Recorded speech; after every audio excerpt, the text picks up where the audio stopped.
Ramai orang kata orang yang suka baca ni adalah orang nerd ataupun skema.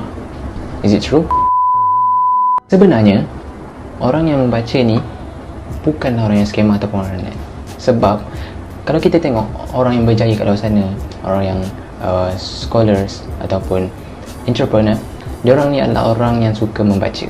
So, adakah dia orang nerd? Tak, sebenarnya kita sebenarnya letak dalam mindset sehingga menyebabkan kita takut untuk membaca. So, untuk video kali ni saya akan memberikan tips as a beginner reader yang mana boleh korang adapt dalam bacaan korang. Sekarang kita dah kat tahun 2020. Dulu memang kita didahkan dengan book, hard book ni, tetapi ada juga e-book.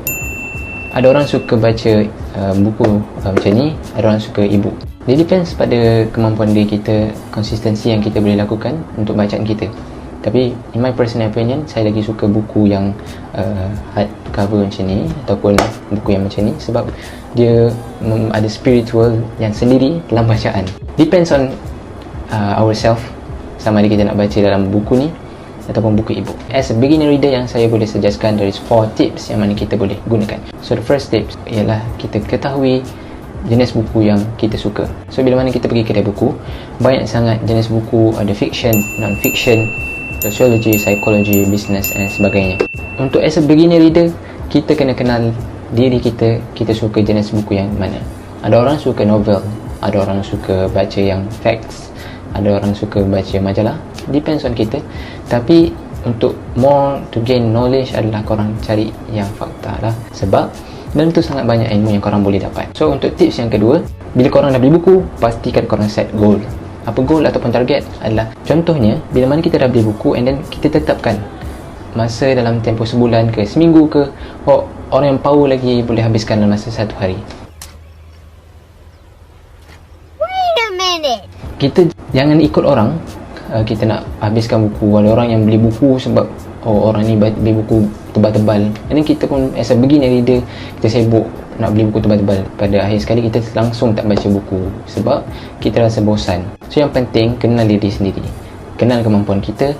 Kita beli buku tebal mana pun, sikit ke surat ke, asalkan kita habis tu lagi penting daripada kita beli banyak buku dan tak habis baca.